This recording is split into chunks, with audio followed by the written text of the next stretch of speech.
Hello children, in this video I am going to explain you past perfect tense. The past perfect tense indicates that an action was completed at some point of time in the past before another action began. Means the action has completed in the past time before another action began.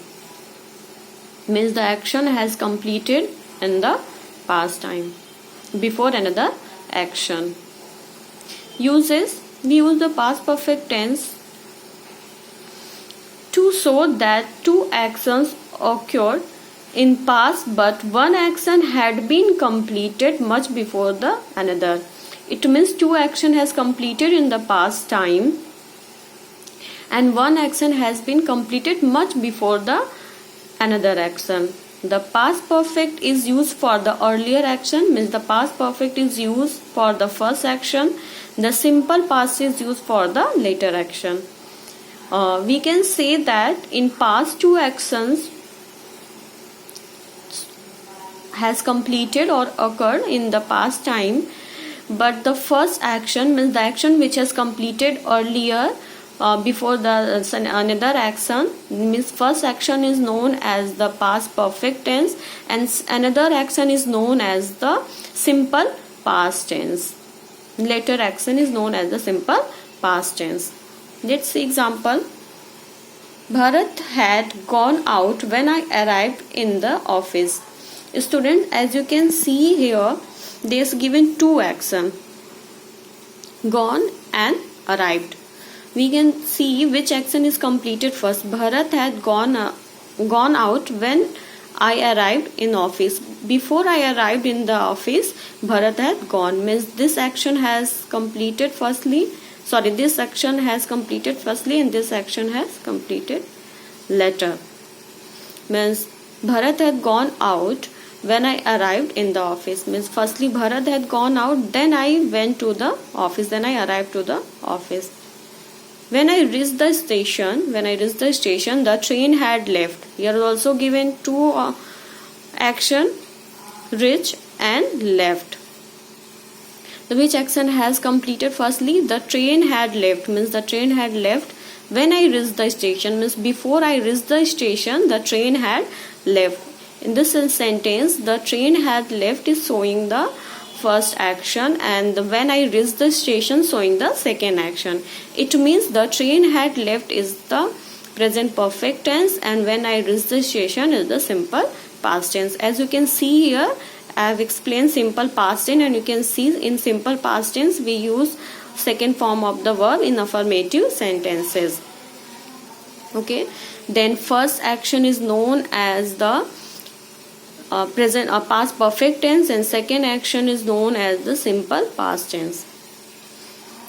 To denote an action completed before a given point of time, means the action has completed before the time is the given.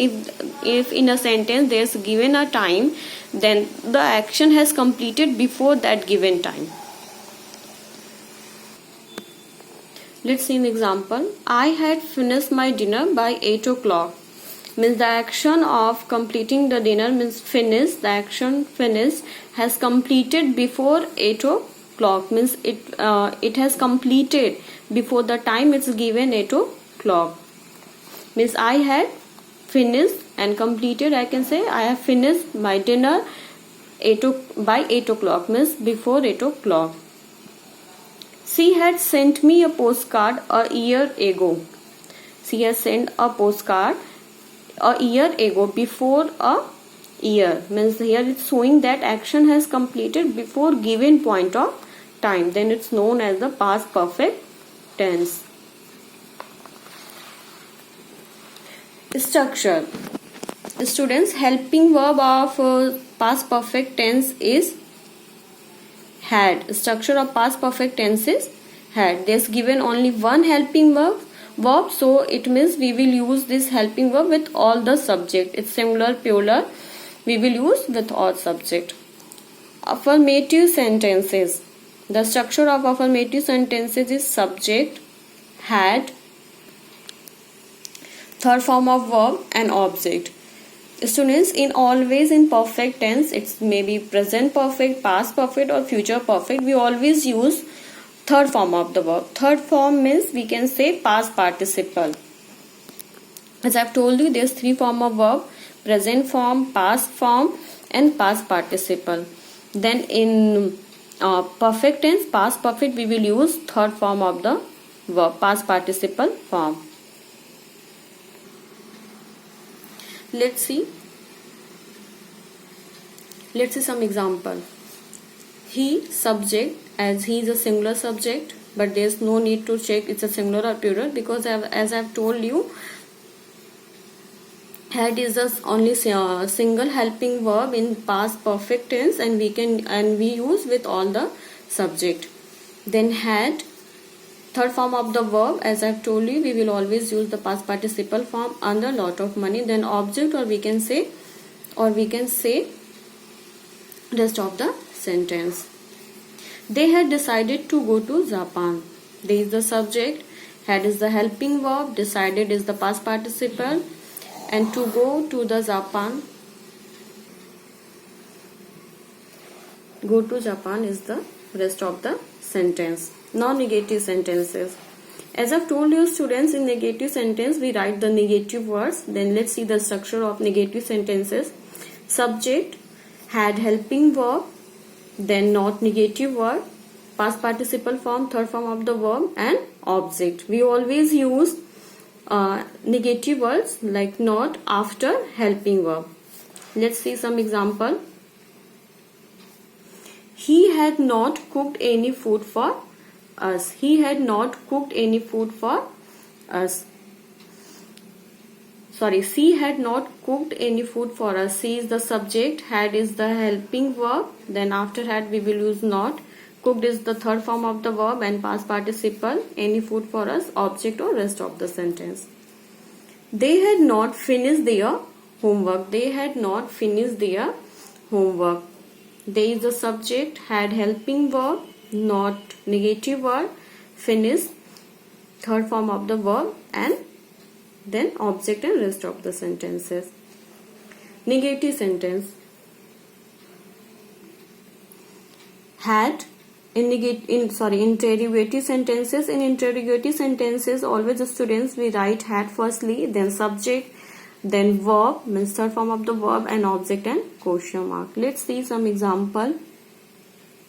Had you completed the task? Had helping verb, as I've written here firstly, then subject, you, completed, third form of the verb and past participle, the task, object and question mark. Had she appeared for an exam? Had is helping verb, firstly we write this, then subject she, third form of the verb appeared, object for an exam, or we can say rest of the sentence and question mark. Now this is the structure of the interrogative sentences. Students, remember it, we always write had as the helping verb, means had is the helping verb past perfect tense, and we write past participle form, means third form of the verb. Okay, in the past perfect tense, please remember it and try to understand it. As I've told you, past perfect tense indicates an action that was completed at some point of the time in the past before another action. Okay, I hope students till here you all have understood. Thank you.